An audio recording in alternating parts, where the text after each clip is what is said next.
Hello dear friends, so UPSC Indian polity paper 2 general studies paper 2 में Indian polity का section, जिसमें previous year question paper में हम लोग सिलेबस के साथ क्वेश्चंस की मैचिंग के थ्रू ये समझने की कोशिश कर रहे हैं कि क्वेश्चंस का एंगल होता क्या है।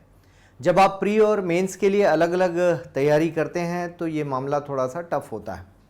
सो बेटर है इसको क्वेश्चंस के थ्रू समझा जाए कि यूपीएससी आपसे चाह क्या रही है।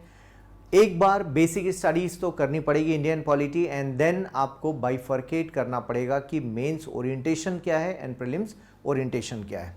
So let me tell you about the part 2। Part 1 already आपने देख लिया होगा।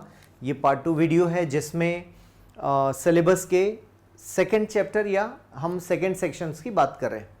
Now what are the titles given by the UPSC: functions and responsibilities of the union and the states, issues and challenges। यहाँ पर ध्यान रखिएगा, इन्होंने executive, legislature, judiciary नहीं कहा है, union and states.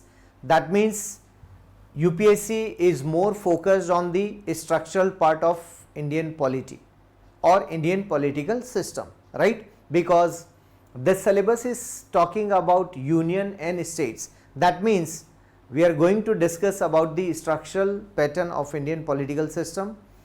So it's a union which consists of different states, and at the same time we have third tier which is Panchayati Raj system and urban local bodies, right? So questions आ रहे हैं, कैसे देखते हैं हम लोग। Functions and responsibilities of the union and the states, तो ये भी क्लियर हो गया। यहां तक का ये एक पार्ट है सिलेबस का इस पार्ट 2 में। Then issues and challenges pertaining to the federal structure. अब यहां से लेकर एक स्ट्रक्चर हो गया इसका। So number 1, number 2, because issues and challenges बोल रहा है। दैट मीन्स जो कॉन्फ्लिक्ट आता है फेडरल स्ट्रक्चर में, किसके बीच? यूनियन एंड स्टेट्स के बीच। क्वेश्चन उससे जुड़े हुए होंगे। Devolution of powers and finances up to local levels and challenges there in. Now this is third section of this chapter, right?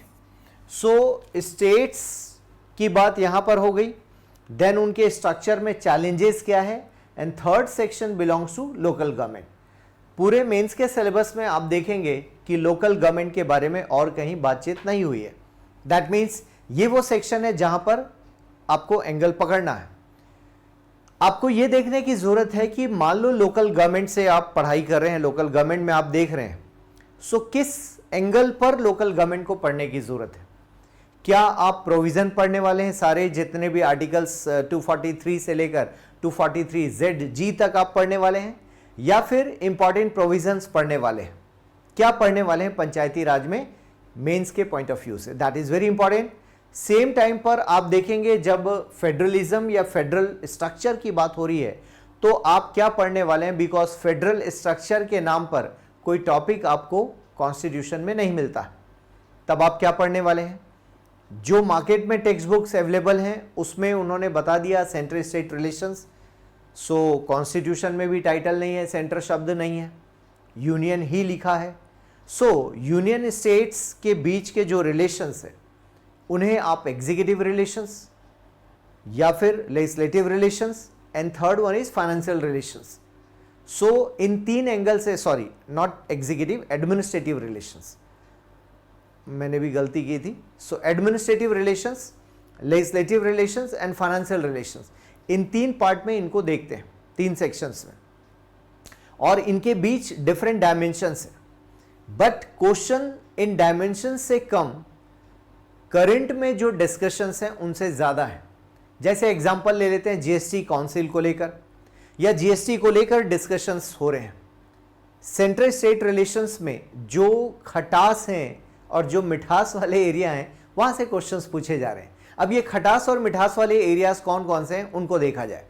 एक एग्जाम्पल लेते हैं गवर्नर का अपॉइंटमेंट एंड गवर्नर का रिमूवल, एंड देन गवर्नर का behaviour. सो governor के behaviour से भी important aspect आपको मिलेंगे, वहां से भी क्वेश्चंस आ सकते हैं। बट पहले जो कॉन्स्टिट्यूशन ने यूनियन और स्टेट्स के बीच में फंक्शंस एंड रिस्पॉन्सिबिलिटीज डिवाइड की हैं, पहले उसको आप समझेंगे क्योंकि बेसिक वो पढ़ना पड़ेगा आपको, उसके बिना आपका काम चलेगा नहीं। जैसे मैंने बताया 254 नंबर के आर्टिकल से आप शुरू करें पढ़ना और ये चलता जाएगा फाइनेंशियल रिलेशंस तक, राइट, जहां पर आप बहुत कुछ पढ़ते हैं, बजट पढ़ते हैं, 266 पढ़ते हैं, 280 पढ़ते हैं, आई मीन फाइनेंस कमीशन के बारे में पढ़ते हैं, 282 पढ़ते हैं जहां स्पेशल ग्रांट या वॉलंटरी ग्रांट की हम बात करते हैं, सेंटर से स्टेट्स को पैसा मिलता है, फिर जीएसटी काउंसिल को भी शामिल करते हैं हम, तो ये सारी चीज़ें आ जाती हैं। फिर लॉ मेकिंग पावर किसके पास है, तो वो तीनों के, आई मीन 2 यूनियन लिस्ट है, स्टेट लिस्ट है, एंड देन कॉन्करेंट लिस्ट है। फिर राज्यसभा का रोल है, यूनियन और स्टेट के स्ट्रक्चर की बात करें, ये सारे कॉन्स्टिट्यूशनल प्रोविजंस हैं जिन्हें आपको पढ़ना होता है। सो लिस्ट के फॉर्म में आप पढ़ते हैं, ये वो चीज़ है जिसमें एक बच्चा जब तैयारी कर रहा है पहली बार, इंडियन पॉलिटी का बहुत नॉलेज नहीं है, तो आप शुरुआती दौर में इन्हीं चीज़ों को पढ़ते हैं जो फैक्चुअली आपके पास अवेलेबल हैं।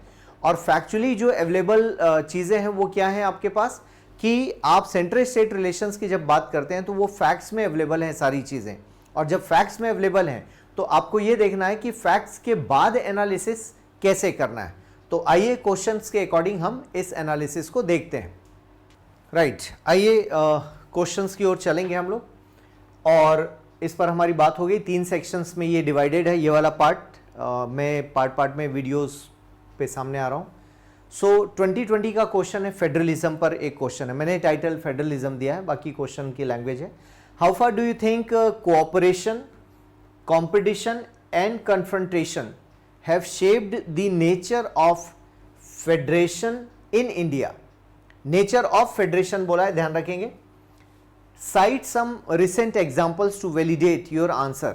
150 वर्ड्स में है, 10 मार्क्स का है, 2020 का क्वेश्चन है, आई मीन कोविड ईयर में ये क्वेश्चन आया है, तो हमें ये भी ध्यान रखना पड़ता है किस कंटेक्स्ट में ये पूछा गया था। नो डाउट 25 में इसका आंसर करेंगे तो एग्जाम्पल्स आपके चेंज हो जाएंगे, क्योंकि 2020 का क्वेश्चन है तो एग्जाम्पल्स दूसरे रहे थे उस वक्त, राइट। सो अब देखिए, how far do you think cooperation, competition and confrontation have shaped the nature of federation in India.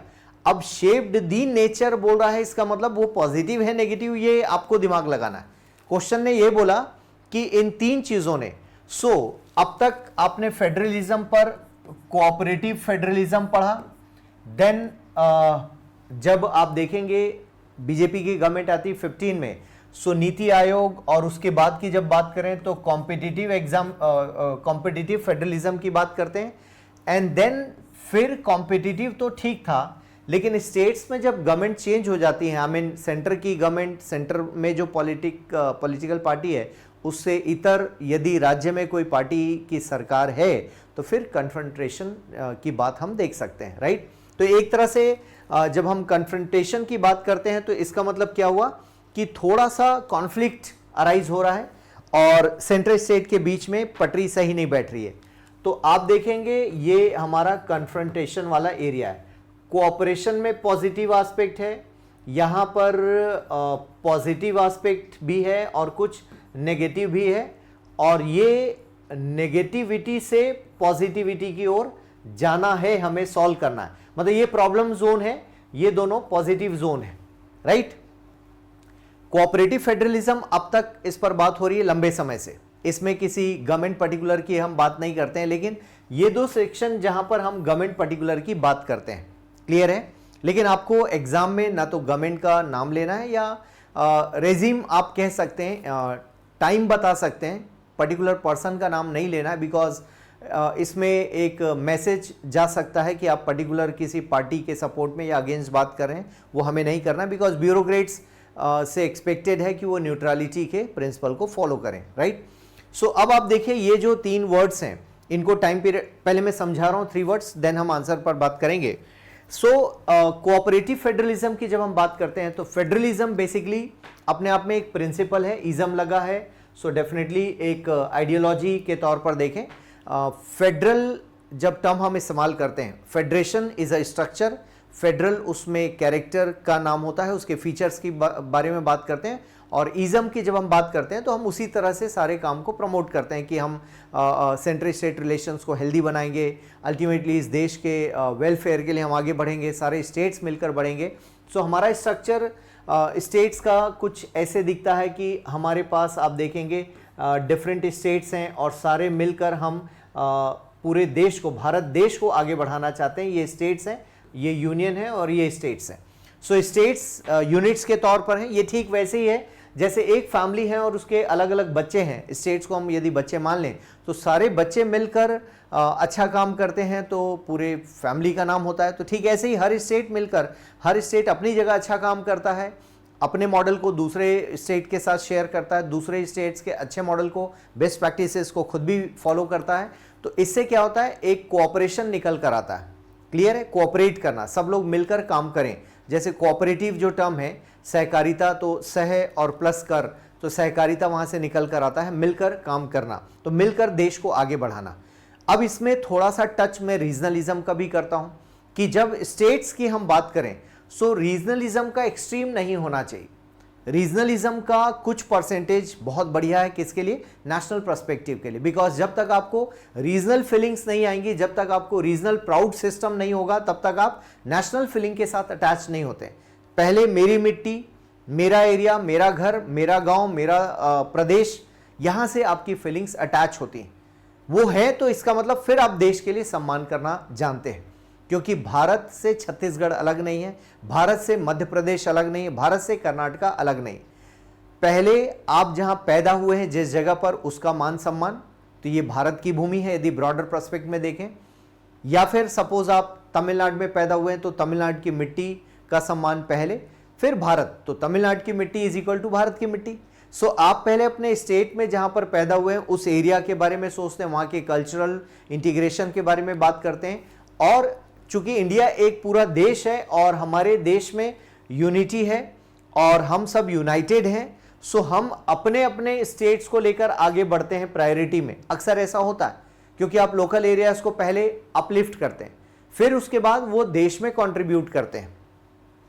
इस कंटेक्स्ट में फेडरलिज्म का ये प्रिंसिपल बहुत शानदार है कि सभी लोग कोऑपरेट करें और नेशनल पर्सपेक्टिव से कोई भी ऊपर नहीं हो सकता। कोई भी रीजनल पर्सपेक्टिव नेशनल पर्सपेक्टिव से ऊपर जा रहा है, दैट मीन्स वो कंट्री के अगेंस्ट है। सो इसीलिए जब हम नेशन स्टेट बिल्डिंग की बात करते हैं तो nation is a feeling, state is a political term, boundary है, पॉपुलेशन है, गवर्नमेंट है, सॉवरेनिटी है। तो ये स्टेट के फीचर्स या एलिमेंट्स हम कह सकते हैं।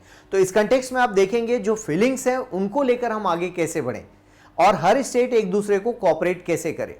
प्रॉब्लम तब तक नहीं थी जब तक सेंटर और स्टेट्स में एक ही तरह की पॉलिटिकल पार्टीज की सरकारें थी। फिर इसके बाद 77 में आप देखेंगे जनता दल की गवर्नमेंट आती है, वहां से सेंट्रल स्टेट की पॉलिटिकल पार्टीज में फर्क होना शुरू हुआ। इसका मतलब सेंटर में अलग पॉलिटिकल पार्टी, स्टेट्स में अलग पॉलिटिकल पार्टीज की गवर्नमेंट है और इन पार्टीज के बीच के जो कॉन्फ्लिक्ट्स है वो कॉन्स्टिट्यूशनल रिलेशंस को भी अफेक्ट करना शुरू करते हैं। जैसे सेंटर ने आते ही 9 स्टेट्स के गवर्नर को बदल दिया, कहा हमारे लोग बैठेंगे, गवर्नर्स बैठेंगे। वो परंपरा आज भी चली आ रही है। आज भी जो सेंट्रल गवर्नमेंट आती है वो सबसे पहले गवर्नर्स को बदल देते हैं और स्टेट्स के साथ रिलेशंस नॉर्मल नहीं हो पा रहे हैं। बिकॉज जिन स्टेट्स में डिफरेंट पॉलिटिकल पार्टी है, आई मीन सेंटर से, उन स्टेट्स के साथ रिलेशंस में कड़वाहट है। फिर वो जीएसटी को लेकर हो, लॉ एंड ऑर्डर को लेकर हो, या फिर आप देख सकते हैं रिसोर्स अलोकेशन का मामला हो। ऐसे कई इश्यूज हैं जहां पर आप ये डिस्टर्बेंस देख सकते हैं। या फिर उन स्टेट्स के ऊपर कुछ पॉलिटिकल अटैक्स के भी एलिगेशंस हैं कि उन स्टेट्स ने पॉलिटिकल अटैक्स के एलिगेशंस लगाए सेंट्रल गवर्नमेंट पर, and miss use of central machineries like ED, CBI, इनको लेकर भी स्टेट्स ने सवाल किए कि हमारे ऊपर आपका पॉलिटिकल अटैक है और आप अननेसेसरी हमको कैच कर रहे हैं। सो ये इस तरह के एलिगेशंस लगे, वो कन्फ्रंटेशन वाला एरिया है। कॉम्पिटिटिव फेडरलिज्म की जब हम बात करते हैं तो ये 15 के बाद का एक बढ़िया कॉन्सेप्ट आया, सेंट्रल गवर्नमेंट लेकर आती, यूनियन गवर्नमेंट। अब तक जो पैसे का इशू था, इसका मतलब आर्टिकल 280 में फाइनेंस कमीशन है और 275 में मैंडेटरी ग्रांट्स है, आई मीन यूनियन से स्टेट्स को पैसे जाएंगे।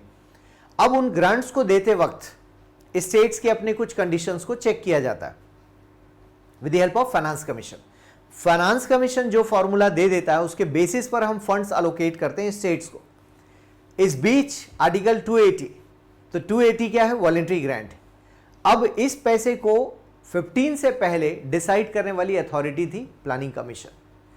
प्लानिंग कमीशन ना तो स्टैट्यूटरी बॉडी है ना तो कॉन्स्टिट्यूशनल बॉडी है, वो एग्जीक्यूटिव ऑर्डर से बनाई गई बॉडी थी। प्लानिंग कमीशन का रोल काफी शानदार रहा है और नेशनल डेवलपमेंट काउंसिल का रोल भी शानदार रहा है। बट जैसे ही पॉलिटिकल पार्टी चेंज होती है, सेंटर में गवर्नमेंट चेंज होती है, अदर पॉलिटिकल पार्टीज आती हैं, तो उनके according planning commission fiscal federation में या फिस्कल फेडरलिज्म में वो होल पैदा कर रहा है। दैट मीन्स बैलेंस नहीं कर रहा है। और उनके ऊपर, प्लानिंग कमीशन के ऊपर ये एलिगेशंस लगते हैं कि आप फिस्कल फेडरलिज्म है ना, फिस्कल पैसे से रिलेटेड जो मामला है उसमें आप इक्वालिटी बरत नहीं रहे। दैट मीन्स आप फेवर कर रहे हैं और कुछ को पैसे कम जा रहे हैं। अब यहां से प्लानिंग कमीशन की जब मेंबरशिप के बारे में बात करेंगे तो प्लानिंग कमीशन में 7 एक्सपर्ट्स, प्राइम मिनिस्टर चेयरपर्सन, एक डेप्यूटी चेयरपर्सन और बाकी स्टेट्स का कोई रोल नहीं था। एनडीसी, नेशनल डेवलपमेंट काउंसिल, ये एक अलग बॉडी है। तो जब आप एनडीसी की बात करेंगे तो एनडीसी में, नेशनल डेवलपमेंट काउंसिल, एनडीसी में प्राइम मिनिस्टर चेयरपर्सन होंगे। इसके अलावा सभी स्टेट्स के सीएम इसके मेंबर्स होंगे, जहां पर एडमिनिस्ट्रेटर्स हैं वो भी इसके मेंबर्स होंगे और प्लानिंग कमीशन के सारे मेंबर्स यहां पर आ जाएंगे। अब प्लान बनाने वाली बॉडी प्लानिंग कमीशन है। प्लानिंग कमीशन प्लान बनाकर एनडीसी को अप्रूवल के लिए देती है। तो इन सीएम्स को या इस पूरे एनडीसी को रबर स्टैंप तक भी कहा गया। आपके क्वेश्चंस आए हुए हैं यूपीएससी में कि आपको आना है, अप्रूवल देना है और प्लान एक्सेप्ट कीजिए। इनका प्राइमरी रोल देखेंगे तो प्लान, 5 ईयर प्लान इंप्लीमेंट करने में कोऑर्डिनेट करना है आपको। एनडीसी का रोल, प्लान कौन बना रहा है? सेंट्रल गवर्नमेंट, क्योंकि प्लानिंग कमीशन में वही लोग हैं। स्टेट्स का एज सच कोई रोल नहीं है बहुत ज्यादा। इसी चीज को आकर चेंज किया और आप देखेंगे 15 की जो गवर्नमेंट चेंज होती है वहां से नीति आयोग में मामले को बदल दिया गया कि नीति आयोग में सारे मेंबर सीएम भी होंगे और पहले ये लोग प्लान बनाएंगे एंड देन प्लान बनाकर यूनियन बॉडी को देंगे और इससे स्टेट का पार्टिसिपेशन क्लियर हो गया। यहां पर एक बर्डन जैसा नहीं लग रहा है। यहां पर टॉप टू बॉटम अप्रोच नहीं है, bottom to up, bottom up approach, मतलब प्लान नीचे से ऊपर जा रहा है। स्टेट से प्लान ऊपर की ओर जा रहा है, ऊपर से नीचे नहीं आ रहा है। ऊपर से नीचे वाला प्लानिंग कमीशन का, तो आर्टिकल 282 में जो प्रोविजंस हैं वो प्लानिंग कमीशन के दायरे में था। प्लानिंग कमीशन उसको डिसाइड कर रहा था। अब ये काम नीति आयोग के पास है या नहीं अभी क्लियरली हमें पता नहीं। सो थोड़ी देर के लिए मान लें कि नीति आयोग के पास है, उसके बावजूद भी अब जो प्रिंसिपल कह रहा है कि अब हम पैसे आपको पॉलिटिकल ग्राउंड्स पर नहीं देंगे। जैसे जब मोदी जी की गवर्नमेंट आती है तो उस वक्त बीजेपी रूलिंग स्टेट्स को भी मनरेगा के फंड्स कम कर दिए गए। उन्होंने शिकायत की कि मनरेगा के फंड्स नहीं आ रहे। तब सेंटर से एक सबको नोटिस दिया गया कि पॉलिटिकल ग्राउंड्स पर अब पैसे नहीं दिए जाएंगे, कॉम्पिटिटिव ग्राउंड्स पर पैसे दिए जाएंगे, फंड्स दिए जाएंगे, ग्रांट्स दिए जाएंगे। अब ये कॉम्पिटिटिव ग्राउंड्स क्या है? इसका मतलब ये हुआ कि आपको जैसे स्वच्छता सर्वे में पार्टिसिपेट करना है कि आपके शहर कितने साफ सुथरे हैं। यदि साफ है तो फिर स्मार्ट सिटी का फंड आपको इसी बेसिस पर मिलेगा यदि आप स्वच्छता सर्वे में अच्छी रैंक लाते हैं। और जो ब्यूरोक्रेट्स रिस्पॉन्सिबल हैं उनके भी ACR या एनुअल कॉन्फिडेंशियल रिपोर्ट या फिर उनकी परफॉर्मेंस में कुछ नंबर्स ऐड होंगे, उनको अवार्ड भी मिलेगा। ये सारी चीजें एक कॉम्पिटिटिव एनवायरनमेंट को तैयार करती हैं इंडिया में 15 के बाद, और इसका बेनिफिट मिलता भी है। अब ब्यूरोक्रेट्स अपनी ड्यूटी मानकर, बिकॉज कोई मोटिवेशनल हमारे पास बहुत ज्यादा ग्राउंड्स नहीं थे। प्राइवेट सेक्टर में तो मॉनेटरी नॉन मॉनेटरी दोनों तरह के मोटिवेशन होते हैं। गवर्नमेंट में नॉन मॉनेटरी तो थे, मॉनेटरी बहुत ज्यादा नहीं थे। एक सिविल सर्विसेज डे 21 अप्रैल को अवार्ड देने का कल्चर बना हुआ है, आप देख पाते हैं। उसके अलावा बहुत ज्यादा अवार्ड का कल्चर नहीं था, लेकिन लास्ट 10 to 15 ईयर्स में यह कल्चर बढ़ा है अवार्ड देने का सिस्टम।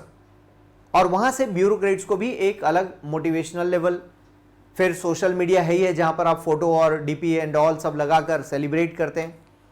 और अब ब्यूरोक्रेट्स भी अलग हाईलाइट होने लगे। इससे पहले न्यूट्रलिटी एनोनिमिटी के प्रिंसिपल के तहत वो भी दबे हुए थे, उनको कोई देख नहीं पाता था। सो आप देखेंगे कि न्यूट्रलिटी, एनोनिमिटी, कमिटमेंट, ये जो प्रिंसिपल्स हैं इनको हम गोल्डन प्रिंसिपल्स कह सकते हैं। और इस बेसिस पर आप देख पाते हैं कि ब्यूरोक्रेट्स को ये सारी चीजें करनी थी, या इस तरह से वो प्लान करते थे। सो अभी वापस आते हैं टॉपिक पर। तो बात हो रही थी कि कॉम्पिटिटिव फेडरलिज्म कैसे काम करता है। सो अब कंपटीशन करना है, कंपटीशन करके आपको क्या करना है, पैसे लेना है, और फेवरेटिज्म नहीं होगा, किसी का फेवर नहीं किया जाएगा, पॉलिटिकल आइडियोलॉजी पर फेवर नहीं किया जाएगा, लेकिन आपको क्या किया जाएगा, कंपटीशन के बेसिस पर फंड्स रिलीज किए जाएंगे। कन्फ्रंटेशन की जब हम बात करें तो एक तरह से इनके बीच कॉन्फ्लिक्ट, जैसे कोविड के टाइम पीरियड में आप देखेंगे कि डिजास्टर मैनेजमेंट एक्ट इंप्लीमेंट किया गया, या फिर पेंडेमिक एक्ट इंप्लीमेंट किया गया, उसमें भी लोगों को थोड़ा डाउट था कि हमारे स्टेट्स में अलग बिहेव हो रहा है, उस स्टेट में अलग बिहेव हो रहा है, हमें वैक्सीन्स नहीं मिली, उन्हें वैक्सीन्स मिल गई, हमारे यहाँ छूट दी गई, उनके यहाँ नहीं दी गई, लाइक ये एक था कोविड के टाइम पर।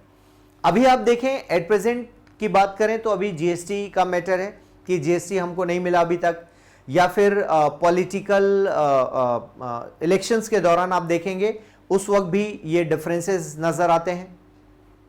जिन स्टेट्स में इलेक्शन होने को हैं उनको गिफ्ट्स बहुत सारे मिल रहे हैं, दैट मीन्स सेंट्रल गवर्नमेंट की स्कीम, ऐसा स्टेट्स का कहना है, क्योंकि आप अपने मन से कोई नई चीज जनरेट नहीं कर सकते। जो एग्जांपल्स हैं मीडिया में, उन्हीं के बेसिस पर आपको एग्जांपल्स तैयार करना है, क्योंकि एग्जांपल ही आपके आंसर को डिसाइड करेगा।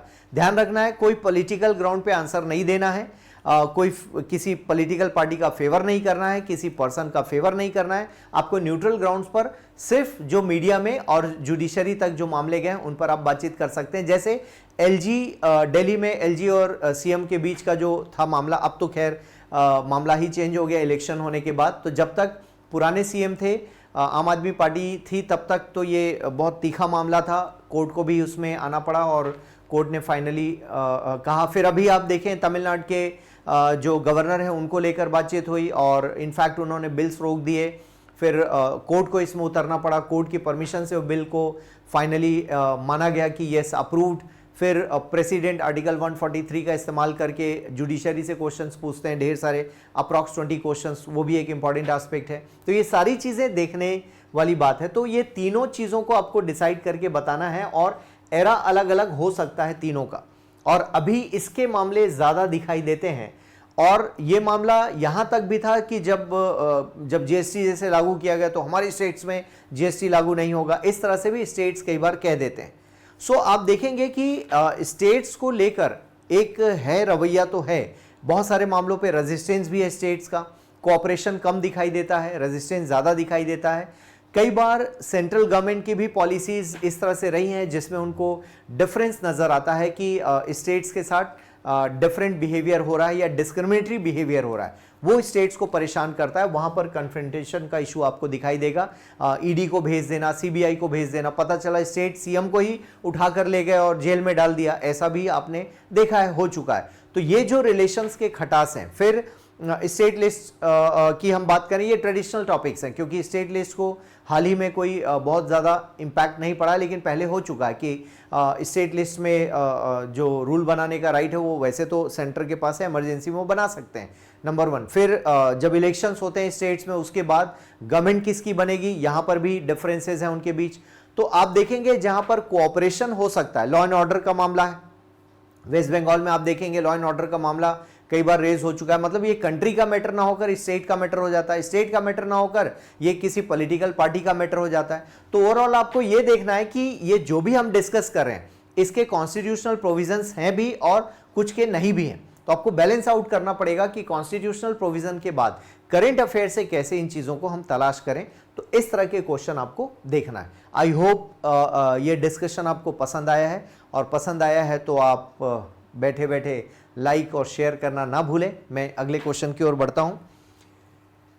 24 का क्वेश्चन है, फिर से मैंने फेडरलिज्म टाइटल दिया है, what changes has the union government recently introduced in the domain of center-state relations, suggest measures to be adopted to build the trust between the center and the states and for strengthening federalism। अब देखिए 2020 का question है, right. Question के direction में कोई changes नहीं है, direction same है, मतलब जहां आप जा रहे थे वहीं पर ही आगे जाना है, सिर्फ डिस्कशन का लेवल चेंज हो रहा है, पॉइंट्स अलग डालने हैं। तो आप प्रीवियस ईयर क्वेश्चन पेपर का एनालिसिस करना सीख जाएं तो मुझे लगता है आपकी आधी प्रॉब्लम सॉल्व हो सकती है, क्योंकि आपको यह नहीं पता चलता कि करंट में किस तरह से पढ़ूं। करंट अफेयर्स जब आप पढ़ते हैं तो आप अनाप शनाप बहुत सारी चीजें पढ़ लेते हैं, काम की चीज आप छोड़ देते हैं, पॉइंट्स आप उसमें से उठाते नहीं। और एक बड़ी प्रॉब्लम आपकी डिपेंडेंसी है कि कोचिंग वाला ही आपको न्यूज़पेपर पढ़ा कर देगा या पढ़ कर देगा। अरे भाई खुद भी सीख लो यार, आप सक्षम हैं, आप ब्यूरोक्रेट बनने वाले हैं और न्यूज़पेपर पढ़ना आपको नहीं आता, तो फिर तो ये बहुत खराब बात है। और पास होने वाले 1000 उसमें से ज़्यादातर लोग पेपर पढ़ रहे हैं और आपको पता भी नहीं चल रहा, आपको लग रहा है नहीं ये तो टीचर का काम है न्यूज़पेपर पढ़ के बताए हमें कि इंपॉर्टेंट क्या है क्या नहीं है। सो फिर IAS भी वही बन जाएगा टीचर, है ना। सो प्लीज़ न्यूज़पेपर ज़रूर पढ़ें, वहाँ से पॉइंट्स निकालें। आप देखेंगे मैं जितने भी केसेस डिस्कस कर रहा हूँ वो सब करंट अफेयर्स में अवेलेबल हैं। वापस आते हैं क्वेश्चन पर, what changes has the union government recently introduce. अब ये बात हो रही 2024 की, तो जिन लोगों ने पेपर दिया है उनको तो करंट अफेयर्स पता है। तो 24 में करंट अफेयर्स क्या कह रहा है और रिसेंटली बोल रहा है, तो रिसेंटली का मतलब ही होता है लास्ट 2-3 ईयर्स में क्या क्या चेंजेस हुए। इसमें एक बड़ा चेंज ये हुआ है कि GST काउंसिल हमने बना दी, क्लियर है। और बोला क्या है, सजेस्ट, हाँ, डोमेन ऑफ सेंट्रल स्टेट, तो आपको डोमेन ये रखना है, मतलब इसके अलावा भटकना नहीं। सेंट्रल स्टेट रिलेशन से रिलेटेड कौन कौन से चेंजेस किए गए। Suggest measures to be adopted to build the trust between, इसका मतलब ट्रस्ट का गैप है, डेफिसिट है। पीछे के क्वेश्चन में हमने क्या देखा, कन्फ्रंटेशन, है ना। तो जहां पर संघर्ष की स्थिति है ऐसे एरिया, उसी को हम ट्रस्ट कह रहे हैं यहां पर। तो ट्रस्ट का गैप कहां पर है, central in the states and for strengthening federalism. तो ये क्यों स्ट्रेंथन करना है, बिकॉज फेडरलिज्म को हमें मजबूत करना है। अब ये एंगल आपको फिर से लेकर आना है, बात वही फेडरलिज्म की हो रही है, फिर से वही आप देख सकते हैं, cooperative federalism, competitive federalism and then आपका कन्फ्रंटेशन। तो अब इन्हीं में से फिर से आंसर आपको निकल कर आएगा। यूपीएससी में एक अच्छी चीज ये होती है कि बहुत नए नए एरियाज पर क्वेश्चंस नहीं आते, एरिया वही होता है, क्वेश्चन का एंगल बदल दिया जाता है और आप हो जाते हैं कंफ्यूज, राइट। तो इस कंटेक्स्ट में आप देखेंगे कि रिसेंटली चेंजेस क्या क्या हुए। तो आप देख सकते हैं, आप फिर से बात कर सकते हैं किसकी, डिजास्टर मैनेजमेंट एक्ट की बात कर सकते हैं, GST काउंसिल की बात कर सकते हैं, पेंडेमिक एक्ट की बात कर सकते हैं, फिर एग्रीकल्चर के जो लॉज हैं उनके बारे में बात कर सकते हैं, वो भी एक ट्रस्ट का गैप दिखाता है। MSP के बारे में बात कर सकते हैं, मिनिमम सपोर्ट प्राइस, फिर ट्रांसपोर्टेशन को लेकर बात हो सकती है, रोड के कंस्ट्रक्शन को लेकर बात हो सकती है, स्टेट्स को जो फंड्स अलोकेट करने की बात है उसको लेकर हम बातचीत कर सकते हैं। फिर आप देखेंगे CIC इंफॉर्मेशन कमीशन, उसके एक्ट में 19 में चेंजेस हैं, उसको लेकर बात हो सकती है, लोकपाल को लेकर, ऐसे ढेर सारे टॉपिक्स हैं जहां पर आप बातचीत कर सकते हैं। क्योंकि हमें मेन क्या है, प्रॉब्लम सॉल्व करना है कि इनके बीच ट्रस्ट, अब ट्रस्ट को सॉल्व करने के हमारे पास कुछ कमीशन हैं, जैसे सरकारिया कमीशन है, first commission on central state relations 1984 में इस कमीशन को लाया गया, 83 में, और इनके रिकमेंडेशंस को हम इस्तेमाल करते हैं। MM Punchhi commission, central state commission, second commission on central state relations, इसके अलावा फर्स्ट ARC 1966 में, administrative reform commission, second administrative reform commission headed by नाम स्लिप कर गया, याद आता है तो मैं बताता हूं। सो आप देखेंगे सेकेंड ARC और फर्स्ट ARC के रिकमेंडेशंस के बेसिस पर हम दोनों, और ये जो दो सेंट्रल स्टेट रिलेशंस पर 2 कमेटी, सो 4 कमीशंस के आप देखेंगे, इनको मिलाकर आपको हैंडल करना है, कुछ सजेशंस देने हैं। इन चारों कमीशंस के रिकमेंडेशंस को लेकर हम देख सकते हैं कि किस तरह के सजेशंस आए, प्लस और भी क्या हो सकते हैं, जैसे गवर्नर को लेकर सुप्रीम कोर्ट के अपने कुछ गाइडलाइंस हैं, या SR बोमई केस की बात करें उसके गाइडलाइंस हैं, उसके बारे में आप बातचीत कर सकते हैं, उनकी रिकमेंडेशंस के बारे में बातचीत कर सकते हैं, राइट। सो कुल मिलाकर उनके ट्रस्ट को हम कैसे बिल्ड करें वापस, और इसमें हम भूमिका ले सकते हैं किनकी, सेंट्रल स्टेट काउंसिल की, इंटर स्टेट काउंसिल जो आर्टिकल 263 में है, इसके अलावा जोनल काउंसिल्स। सो अभी रिसेंटली आप देखेंगे लगातार बैठकें हो रही है और काफी ज्यादा हाईलाइट भी मिल रहा है।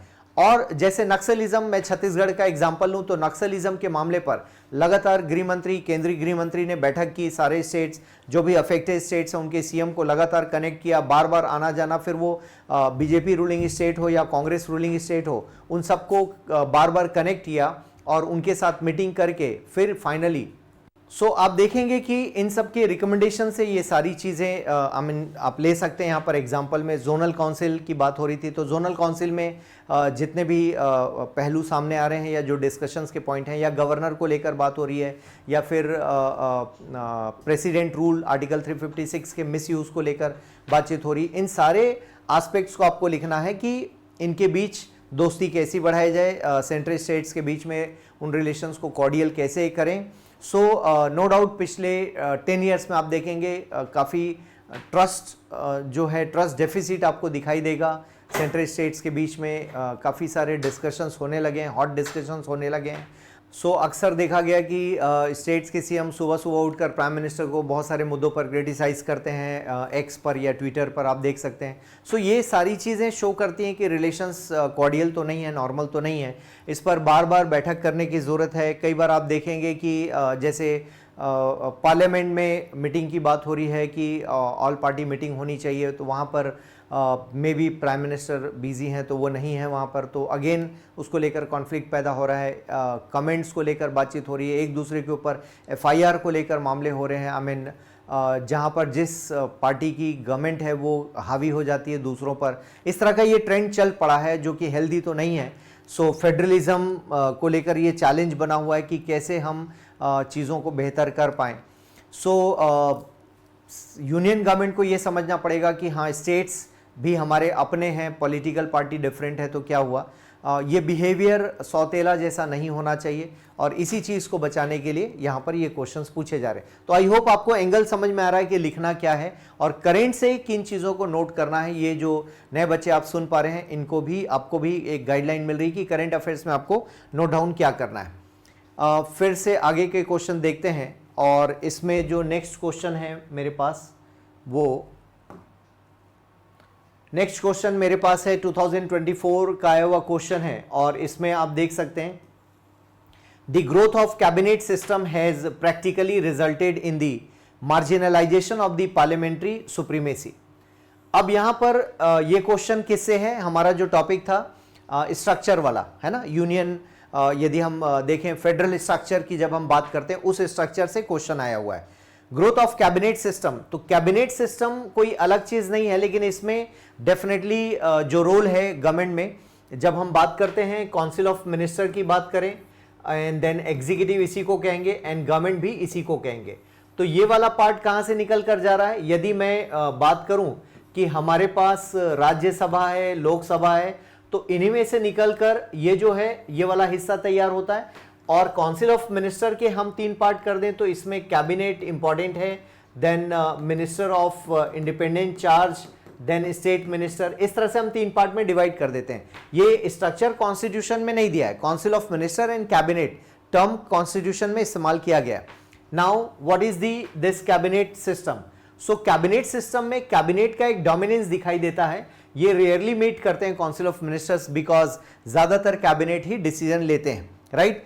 कैबिनेट का मतलब ये हुआ कि इस पूरे सपोज यहां पर फॉर्मूला क्या है, लोकसभा के 15% ही जा सकते हैं, मतलब लोकसभा के टोटल नंबर्स का 15% निकालेंगे, जो भी नंबर आएगा उतने ही काउंसिल ऑफ मिनिस्टर में जा सकते हैं। अब इनमें से कैबिनेट मिनिस्टर्स सपोज 75 है, अब 75 में से पता चला कि 55-60 हमारे कैबिनेट मिनिस्टर्स हैं।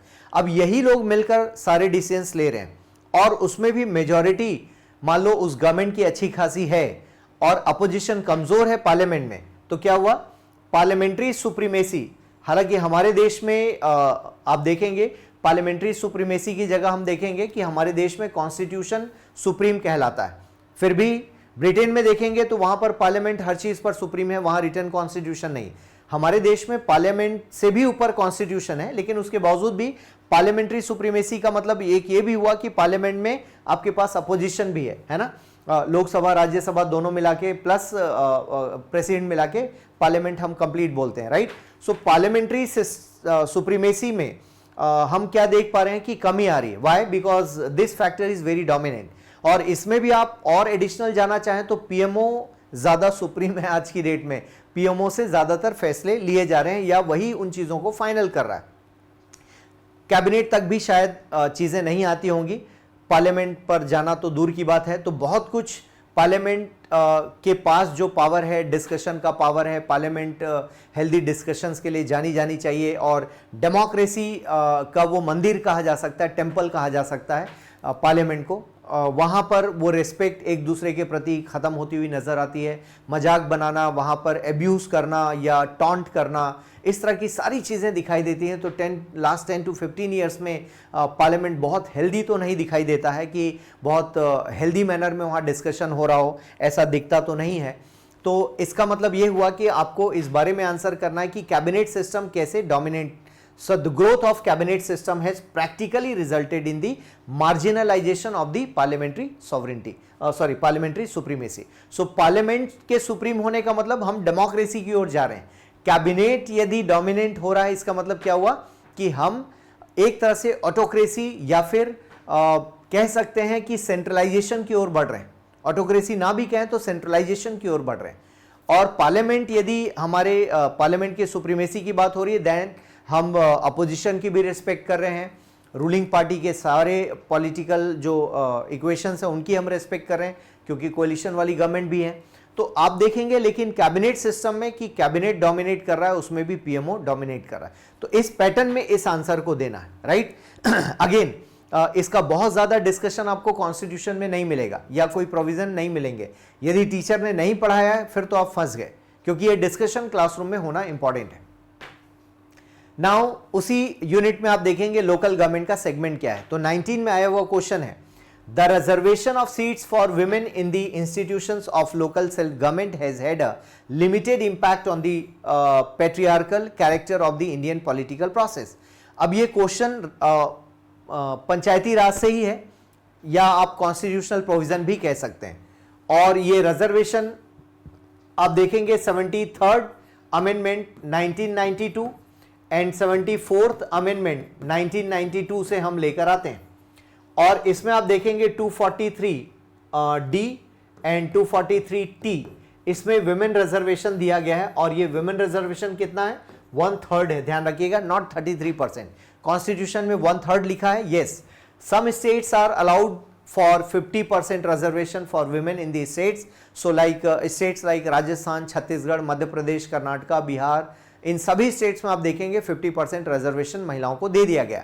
और एक बहुत पुराना क्वेश्चन है 2010 के पहले, उसको साइलेंट रेवोल्यूशन कहा गया है। विमेन रिजर्वेशन के जो बेनिफिट्स हैं उसको साइलेंट रेवोल्यूशन कहा गया है, right. So that is a great one. अभी भी ये रेवोल्यूशन ही है, बस क्वेश्चन का एंगल चेंज किया है। अब बोला है कि patriarchal limited impact on the patriarchal character of the Indian political process. ध्यान रखिएगा जो पॉलिटिकल प्रोसेस है उसको पैट्रियार्कल कहा है ना, character of the Indian political process. So इसका मतलब ये हुआ कि कुल मिलाकर जितने भी पॉलिटिकल सिस्टम में या पॉलिटिकल जो भी चीजें हैं उन प्रोसेस के ऊपर आपको क्वेश्चन रेज करना है, और उसका नेचर आज भी पैट्रियार्कल है। तो एग्जांपल क्या ले सकते हैं कि विमेन को रिजर्वेशन तो दे दिया, कहां पर? पंचायती राज में, अर्बन लोकल बॉडीज या म्युनिसिपैलिटीज में रिजर्वेशन का बेनिफिट भी मिल रहा है। लेकिन आज भी इंडियन पॉलिटिकल सिस्टम डोमिनेंट है, मेल डोमिनेंट सोसाइटी के तौर पर आप देख सकते हैं कि मेल सेक्शन का डोमिनेंट। एक एग्जांपल लेते हैं, रात में रैली करनी है, लोगों के बीच में जाना है। हाँ, दैट डजंट मीन कि हम विरोध कर रहे हैं कि इंडियन पॉलिटिकल सिस्टम वैसा फ्रेंडली नहीं है। अब काफी ज्यादा महिलाएं आ चुकी हैं। छत्तीसगढ़ के आप देखें तो छत्तीसगढ़ के विधानसभा में या फिर छत्तीसगढ़ से जाने वाले जो एमपीज हैं, हर स्टेट, डिफरेंट स्टेट्स के एमपीज की बात करें तो सभी जगह से महिलाएं आ रही हैं। लेकिन उसके बावजूद भी बोला क्या है? Limited impact on the patriarchal character of the Indian political process. So इस प्रोसेस के कैरेक्टर को हम पैट्रियार्कल कह रहे हैं। That means again male dominated या पितृसत्तात्मक है आज भी जो चलने वाली है। तो आप देखेंगे पॉलिटिकल सिस्टम में जो लेगेसी है वो किनकी है? आज भी मेल की ज्यादा है, राइट। सो विमेन रिजर्वेशन का ये बेनिफिट नहीं, क्योंकि अब आपको किस पर हिट करना है कि आज भी सरपंच पति शब्द जैसा हम इस्तेमाल करते हैं।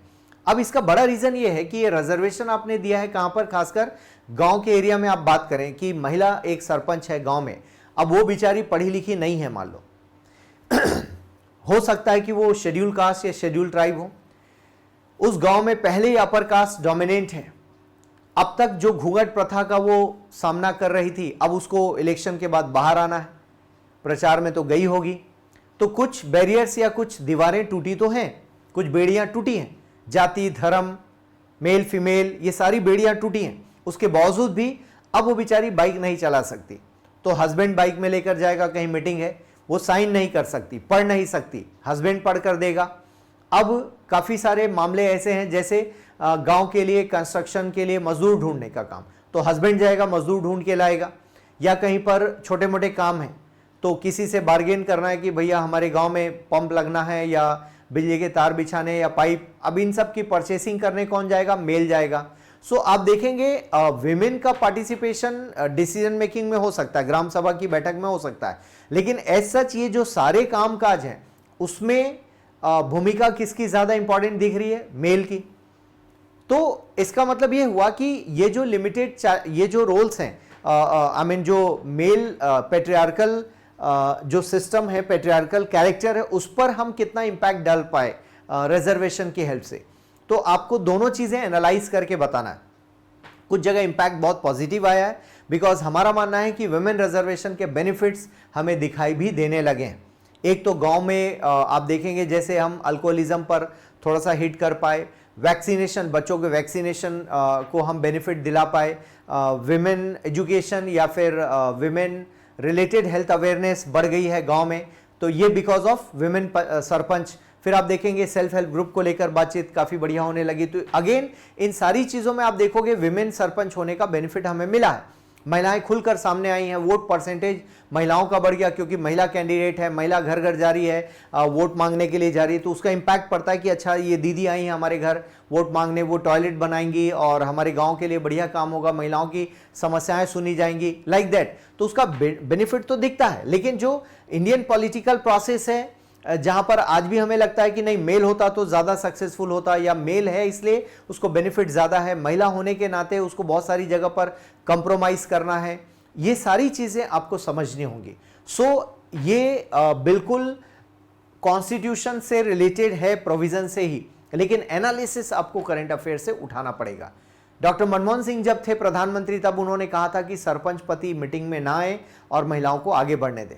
कई बार ये भी होता है कि जैसे हमने सरपंच पंचायत सीरीज देखी है ना, हाल ही में आपने देखा होगा कि उसका 4th सीजन आया है, तो आप देखेंगे उसमें भी जो कैरेक्टर्स दिखाए गए हैं कि मेल किस तरह से डोमिनेट करते हैं सिस्टम को, या मेल पर डिपेंडेंसी कितनी ज्यादा है, और लोग इजीली एक्सेप्ट भी कर लेते हैं। तो इसके दो रीजन है, एक तो मेल डोमिनेंट भी है और दूसरा महिला के लिए वो अपॉर्चुनिटी मिल नहीं पाती कि वो आगे बढ़ सके। या तो हस्बैंड इतना लिबरल हो कि उसको बाइक चलाना सिखा दे, स्कूटी चलाना सिखा दे, विमेन भी इतनी प्रोएक्टिव हो कि यस मुझे लर्न करना है, ये काम मुझे करने दो। तो दोनों तरफ कुछ ना कुछ चैलेंजेस हमें दिखाई देते हैं। सो एनीवेज ये क्वेश्चन बहुत बढ़िया से डील होगा, आप कॉन्स्टिट्यूशनल प्रोविजन से निकलकर इसका आंसर तैयार करेंगे। लोकल गवर्नमेंट पर अगेन तो एक रिजर्वेशन वाला इशू हो गया। अब देखिए नेक्स्ट इशू क्या है। The strength and sustenance of local institutions in India has shifted from their formative phase of functions, functionaries and funds to the contemporary stage of functionality. So ध्यान रखिएगा, बहुत इंपॉर्टेंट है कि इनके functions, functionaries and funds, तो functions क्या हुए, कहां पर दिए हैं इनके functions, आप देखेंगे शेड्यूल 11 एंड 12 में। शेड्यूल 11 की जब हम बात करें तो शेड्यूल 11 में 29 फंक्शंस हैं, शेड्यूल 12 में आप देखेंगे 18 फंक्शंस हैं। ये अर्बन लोकल बॉडीज के लिए और ये रूरल लोकल बॉडीज के लिए ये फंक्शंस अलॉटेड है।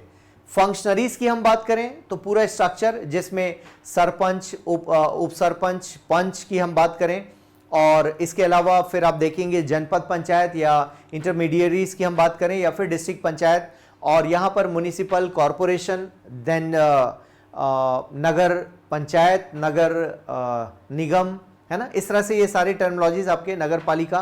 तो इनके ऑफिसर्स के बारे में फंक्शनरीज एंड फंड्स।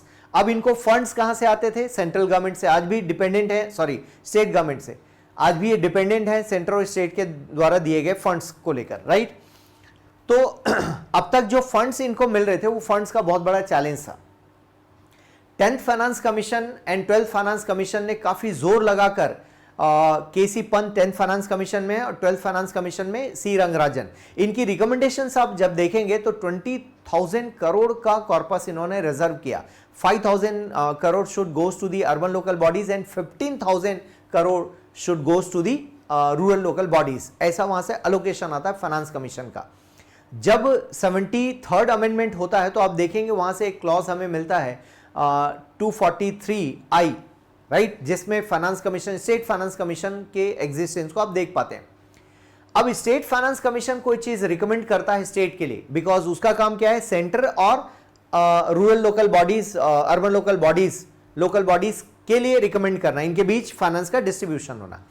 अब मान लो स्टेट फाइनेंस कमीशन ने कोई रिकमेंडेशन दी है, अब इस रिकमेंडेशन को सपोर्ट कौन करते हैं, 280 वाले फाइनेंस कमीशन, और वो सेंटर को इंस्ट्रक्शन देते हैं कि ये उनको finance commission, state finance commission जो कि एक कॉन्स्टिट्यूशनल बॉडी है, स्टेट फाइनेंस कमीशन ने रिकमेंड किया है कि उनको 5,000 करोड़ देना है तो ये फंड आप दीजिए, ऐसा यूनियन फाइनेंस कमीशन या 280 वाला फाइनेंस कमीशन रिकमेंड करता है, और उसमें भी अमेंड कर दिया गया आर्टिकल 280 में, राइट। तो इस तरह से आप देखेंगे ये कॉन्स्टिट्यूशनल प्रोविजन है।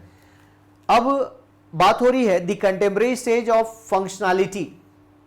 सो बहुत इंपॉर्टेंट है कि अब उनके काम हो कैसे रहे और उनका यूसेज क्या है, उनकी उपयोगिता क्या है, यूटिलिटी क्या है, right. Highlight the critical challenges faced by local institution in terms of their functionality in recent times. अब उनकी फंक्शनैलिटी मतलब जब काम करने उतरते हैं तो उनके चैलेंजेस क्या है। तो सबसे बड़ा चैलेंज ये है कि ये जो लिस्ट है इनमें से जो फंक्शंस हैंड ओवर किया जाना है वो स्टेट्स करती है। यदि स्टेट रिलेक्टेंट है तो फिर वो फंक्शंस उनको हैंड ओवर नहीं होते। दूसरा बड़ा चैलेंज ये है कि फंड्स इनको कहां से मिलेंगे। अब छोटा सा गांव है, पंचायत तो है, उनकी कोई इनकम नहीं है, कुछ भी नहीं है वहां पर, ना वो लोगों से टैक्स। अब 2 किलो टमाटर लेकर एक गरीब आदमी बेचने आया, उससे वो टैक्स क्या ले लेंगे। तो टैक्स के कोई सोर्स नहीं है, कोई इनकम नहीं है उनके पास, आसपास कुछ भी नहीं है जहां से वो पैसे कमा सके। तो साफ जाहिर है they are totally dependent on the state government and central government for the funds. अब मान लो कोई पंचायत एरिया में मान लो किसी बड़ी एमएनसी का कोई फैक्ट्री लगाया गया, अब उस फैक्ट्री का रेवेन्यू उस पंचायत को मिलता है, तब तो आप देखोगे वो पंचायत हर महीने 2 करोड़ का रेवेन्यू जनरेट करी, तो बहुत अमीर पंचायत है, तो उनको पैसे मिल रहे हैं बढ़िया। इसीलिए यहां पर आप देखेंगे कि जितने भी कमीशन हैं उन्होंने रिकमेंड किया कि इनको डायरेक्ट फंड्स की जरूरत है, अदरवाइज ये खत्म हो जाएंगे, काम ही नहीं कर पाएंगे। अब आपने कहा इनकी जब लिस्ट देखेंगे तो कुछ तो इम्प्रैक्टिकलिटी भी है इन लिस्ट में। दैट मीन्स जो होना चाहिए जहां पर वहां नहीं है, जहां नहीं होना चाहिए वहां है। अब बरियल ग्राउंड दोनों को चाहिए ना, ऐसा नहीं कि गांव वाला डेड बॉडी दफनाने शहर जाएगा, बरियल ग्राउंड दोनों को चाहिए, तो दोनों में नहीं है वो चीज। एग्रीकल्चर का काम यहां पर है, यहां पर भी एग्रीकल्चर हो सकता है, बिकॉज अर्बन एरियाज में भी एग्रीकल्चर है, नगर निगम के एरियाज में भी एग्रीकल्चर एरियाज आते हैं, तो आपको दोनों चीज देखनी होगी। तो आप देखेंगे उस वक्त लिस्ट बना तो दी गई थी, अब इसे साइंटिफिकली अमेंड करने की जरूरत है, इसको रेलेवेंट बनाने की जरूरत है। बहुत रेलेवेंट नहीं है इनके जो फंक्शंस अलॉटेड है। लाइब्रेरी दोनों जगह क्यों नहीं होनी चाहिए, दोनों जगह लाइब्रेरी होनी चाहिए भाई। अभी छत्तीसगढ़ में आप देखेंगे गवर्नमेंट ने डिसाइड किया कि नालंदा या सेंट्रल लाइब्रेरी जैसी 17 लाइब्रेरीज खोलनी, तो गांव में भी लाइब्रेरी हो ना, गांव में क्यों नहीं हो सकती, पंचायत को फंड क्यों नहीं दिया जा सकता। और शिक्षा हमारी किस्मत बदल रही है, तो फिर गांव में लाइब्रेरी क्यों नहीं। तो आप देखेंगे इस तरह के बहुत सारे आपको डिफरेंसेस नजर आएंगे। दूसरा फंड्स हो गया, काम करने की परमिशन। तीसरा इनके पास रिसोर्स नहीं है। आप पंचायत के कितने लोगों को ट्रेनिंग देते हैं, ट्रेनिंग तो है ही नहीं। एमपी एमएलए के लिए ट्रेनिंग नहीं है, फिर तो सरपंच को भूल जाइए आप, उन्हें काम करने का आइडिया ही नहीं है। एक तो वो बेचारे अचानक से इलेक्शन जीतते हैं, उनको फंक्शंस ही नहीं पता कि पैसे कहां से क्या मिलेंगे, कैसे काम लेना है, विधायक जी से कैसे मिलना है, मंत्री जी से कैसे मिलना है, उनको कुछ भी नहीं पता, उनको अपने राइट्स भी नहीं पता, उनको ड्यूटीज भी नहीं पता, पावर प्रिविलेज कुछ नहीं पता। इस मामले पर हमें उनको ट्रेन करने की जरूरत है। हम इस बात को लेकर उनको नेग्लेक्ट नहीं कर सकते कि वो तो पढ़े लिखे नहीं है। हमने तो कंडीशन ही नहीं रखी है ना पढ़ने लिखने की। जब ये फ्रीडम है तो फिर हम उनको ट्रेन करें, इस बात से क्या फर्क पड़ता है कि वो पढ़े लिखे नहीं है। सो मेजर इशू क्या है कि उनकी फंक्शनैलिटी का इशू है। अब ये फंक्शनैलिटी में आप देखेंगे जब आप 1977 के अशोक मेहता कमेटी के बारे में पढ़ेंगे, जो कि पंचायती राज पर पहली कमेटी, ध्यान रखिएगा, उन्होंने रिकमेंड किया है कि एनजीओस को एसोसिएट किया जाए या फिर सिविल सोसाइटी को एसोसिएट किया जाए। इस तरह की चीजें इंपॉर्टेंट है आपके लिए मेंस आंसर राइटिंग में। अब एनजीओस का इन्वॉल्वमेंट पंचायत के साथ हो जाए, क्योंकि एनजीओस हो सकते हैं पढ़े लिखे उसको ओन कर रहे हो, पढ़े लिखे लोग चला रहे हो, तो सरपंच को ट्रेनिंग दे सकते हैं, सरपंच से बातचीत कर सकते हैं, कोऑर्डिनेट कर सकते हैं, सरपंच को गाइड कर सकते हैं। ये सारी चीजें बहुत इंपॉर्टेंट, क्योंकि आज भी एक बड़ा तबका जो अर्बन लोकल बॉडीज या रूरल लोकल बॉडीज में आ रहा है वो बहुत हाईली एजुकेटेड नहीं है या नॉर्मल एजुकेशन भी नहीं है उसके पास। ये एक बड़ा चैलेंज है हमारे साथ, क्योंकि हम उसको एजुकेशन को कंपलसरी नहीं किया। जब एमपी एमएलए के लिए नहीं हुआ है तो कुछ स्टेट्स ने किया है, 8th और 5th क्लास की कंपल्शन रखी है उन्होंने। सो आप देखेंगे इस कंटेक्स्ट में फंक्शनैलिटी का इशू है कि उनके पास वो चैलेंजेस, तो रिसोर्स नहीं है, मशीनरी नहीं है, और उनके पास एजुकेशन का वो लेवल नहीं है, इंप्लीमेंट कैसे करना है वो नहीं पता, मशीनरीज नहीं है, उनका कोऑर्डिनेशन पुअर है। कुछ कमीशंस ने तो ये भी रिकमेंड किया है, सेकेंड एआरसी ने, कि उनको एक 3rd टियर का गवर्नमेंट अलग ही मान लिया जाए, उनको इंडिपेंडेंसी दे दी जाए अपने एरियाज के काम करने के लिए। तो इस कंटेक्स्ट में आप देखेंगे लोकल गवर्नमेंट को, आप देख सकते हैं लोकल गवर्नमेंट का ये कंटेक्स्ट तो काफी डिटेल में मैंने डिस्कस किया है। तो फंड्स की बात है या फिर लिस्ट की बात है या उनके फंक्शनैलिटी की बात है कि वो काम कैसे करेंगे, मैनेज कैसे करेंगे, रिजल्ट कैसे देंगे, इन सारी चीज़ों को देखने की ज़रूरत है। टाइम पर इलेक्शन होना इंपॉर्टेंट है, उनको फंड्स मिलना इंपॉर्टेंट है, उनको एम्पावर करना इंपॉर्टेंट है, ट्रेनिंग देना इंपॉर्टेंट है, महिला सरपंच को इंडिपेंडेंसी देना इंपॉर्टेंट है। ये सारी चीज़ें बहुत इंपॉर्टेंट है, राइट दोस्तों। सो नेक्स्ट क्वेश्चन की ओर बढ़े हम। अगेन आप देख पाएंगे, analyse the role of local bodies in providing good governance at local level and bring out the pros and cons merging the rural local bodies with the urban local bodies। तो इस context में आप देखेंगे कि हम दोनों को मिलाने की बात कर रहे हैं, तो दोनों को मिलाने का मतलब क्या होगा, एक ब्रॉडर एरिया तैयार हो जाएगा, जैसे ग्रेटर नोएडा टाइप का है ना, ग्रेटर रायपुर, ग्रेटर नोएडा। सो अर्बन एरियाज और रूरल एरियाज को मर्ज कर देने पर क्या होगा कि दोनों एक दूसरे से लर्न कर पाएंगे। अभी आप देखते हैं रूरल एरियाज में ये हायरार्की आपको दिखाई देती है, ठीक है, district panchayat, intermediate panchayat and rural और विलेज पंचायत, राइट। लेकिन अर्बन लोकल बॉडीज में ये हायरार्की नहीं है। जैसे म्युनिसिपल कॉरपोरेशन या नगर निगम की बात करें, नगर पालिका की बात करें एंड नगर पंचायत की बात करें, ये तीनों अपने आप में इंडिपेंडेंट है। तो आप यहां से इधर मर्ज कर सकते हैं, ऐसे मर्जिंग हो सकती है कि जो एरिया नगर पंचायत के आसपास है उनको इसमें मिला दें। लेकिन इससे होगा क्या कि जो इंडिपेंडेंसी, जो ऑटोनॉमी है पंचायत के पास, वो ऑटोनॉमी खत्म हो जाएगी। एक डायरेक्ट डेमोक्रेसी का बेस्ट एग्जांपल है ग्राम सभा, जहां पर वोटर्स ही डिसीजन मेकर्स हैं, और वोटर्स को वहां के जो मेंबर्स हैं वो कौन है, registered voters in village panchayat, और वही बैठ के रात में डिसीजन लेते हैं। क्लियर है, पंच सरपंच के साथ मिलके, कोरम भी उसमें होता है, मिनिमम प्रेजेंस होनी चाहिए लोगों की, विमेन की प्रेजेंस, ये हर स्टेट का अपना अपना रूल काम करता है। तो आप देखेंगे कि हम मान लो मिला दें, तो मिलाने के बाद गुड गवर्नेंस हम कैसे प्रोवाइड करेंगे ये देखने की जरूरत है। सो गुड गवर्नेंस आज की डेट में जैसे अर्बन लोकल बॉडीज हैं, तो मैं छत्तीसगढ़ रायपुर का एग्जांपल दूं, एक मितान छत्तीसगढ़ी का एक शब्द है जिसका मतलब होता है फ्रेंड, छत्तीसगढ़ी में फ्रेंड को मितान कहा जाता है। अब ये जो मितान है, इसके लिए एक स्कीम चालू की गई, एक कॉल नंबर दिया गया, सपोज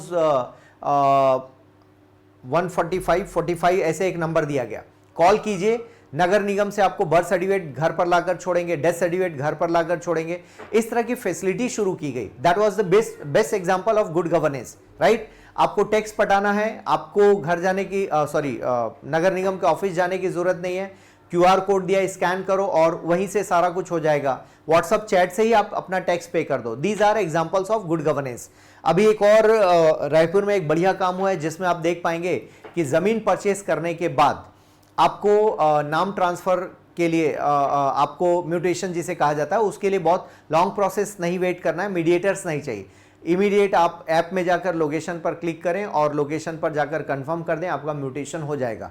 सो ये खासकर जब आप फ्रेश परचेस करते हैं उस केस में ये है, यदि पिताजी बेटे को ट्रांसफर करें या गिफ्ट मिला उस केस में आपको ऐप के थ्रू नहीं होगा, राइट। तो ये एक नई फैसिलिटी। तो आप देखेंगे these all are examples of good governance.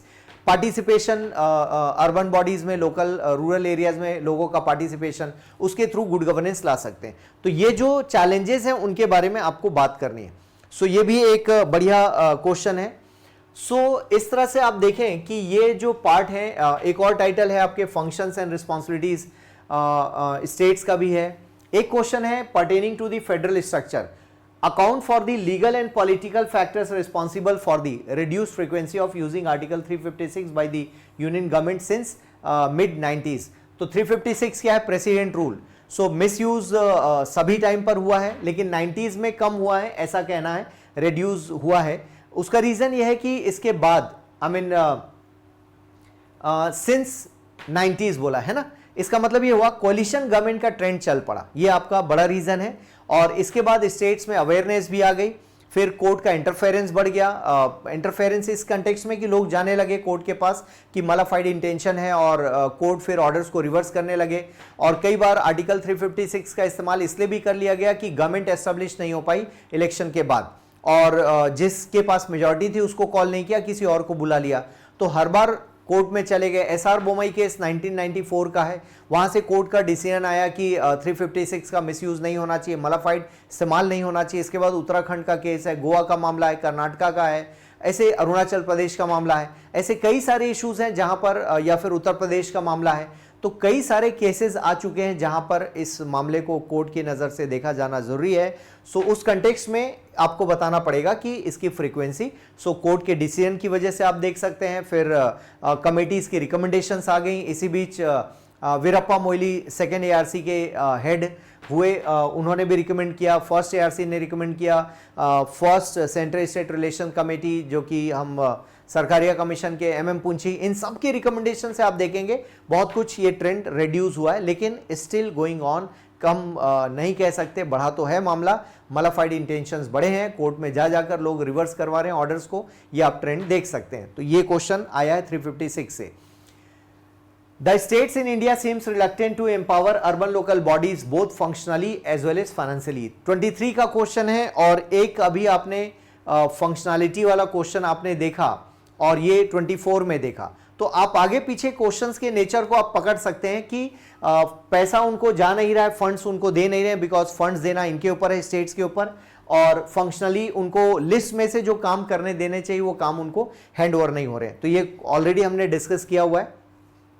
21 का क्वेश्चन है, the jurisdiction of the central bureau of investigation CBI regarding lodging an FIR and conducting probe with in a particular state is being question by various states. अभी कुछ देर पहले कहा कि central agencies का misuse बढ़ा है, ऐसा स्टेट्स आरोप लगा रहे हैं यूनियन गवर्नमेंट पर कि सीबीआई डायरेक्ट आकर या फिर ईडी डायरेक्ट आकर उठा ले जाती है सीएम को, या फिर बिना आधार के, है ना, ऐसे इनके आरोप हैं। However, the power of the states to withhold consent to the CBI is not absolute, explained with a special reference to the federal character of India। So CBI को वो रोक नहीं सकते, क्लियर है। आप देखेंगे यूनियन गवर्नमेंट के पास union list तो है, इसके अलावा भी जो कुछ उसमें नहीं है, इसका मतलब रेसिडुअरी पावर आर्टिकल 248 की बात करें कि जो भी इस लिस्ट में नहीं है उस पर भी कानून बनाने की शक्ति किसके पास है? यूनियन गवर्नमेंट के पास है। तो ऐसे मामलों पे वो गवर्नमेंट को, जैसे जीएसटी या इसके पहले सर्विस टैक्स नहीं था, सो न्यूली क्रिएटेड टैक्स है। यूनियन लिस्ट के आइटम नंबर 97 में आप देखेंगे, एंट्री नंबर 97 में ये प्रोविजन यूनियन गवर्नमेंट के पास है कि वो कोई भी नया टैक्स क्रिएट कर सकते हैं। जीएसटी भी बनाए तो भी वो नया ही था, राइट। तो ऐसे इनके पास ये पावर तो है कि ये स्टेट के मामले पर या खासकर देश में करप्शन को कम करने के मैटर पर वो काम कर सकते हैं, and they can use their power. तो इसलिए एब्सोल्यूट पावर नहीं है कि स्टेट्स सीबीआई को मना कर दें कि नहीं आप हमारे स्टेट में एंट्री नहीं ले सकते। तो करप्शन की इंक्वायरी के मामले में, क्योंकि Delhi special Delhi police special establishment act से इसको हम क्रिएट करते हैं सीबीआई को। सीबीआई की बॉडी को हमने रिकमेंड किया, के संथानम कमेटी ने रिकमेंड किया था 1962 में। के संथानम कमेटी आई थी और करप्शन को रोकने के नाम की कमेटी थी, और उनके रिकमेंडेशन से सीवीसी सेंट्रल विजिलेंस कमीशन और सीबीआई का एस्टेब्लिशमेंट हुआ था। तो आप देखेंगे Delhi police special police establishment act के थ्रू सीबीआई को हम सीबीआई के वर्किंग को देख पाते हैं, राइट। तो उस कंटेक्स्ट में आपको समझना होगा। तो ये 21 मतलब सीबीआई का ज्यादा उस वक्त इस्तेमाल हो रहा था, अब ईडी का ज्यादा इस्तेमाल हो रहा है, वैसे आपको समझना है। Got it. सो दोस्तों, यहां तक सिलेबस का एक हिस्सा हमने देखा, और अगले हिस्से के लिए अगले वीडियो में आपसे मुलाकात होगी। बहुत बहुत धन्यवाद, हमारे साथ बने रहिए। लाइक एंड शेयर, यदि आपको अच्छा लगता है तो प्लीज़ शेयर करें, वीडियोस को लाइक करें, और सब्सक्राइब नहीं किया तो दोस्तों सब्सक्राइब करें।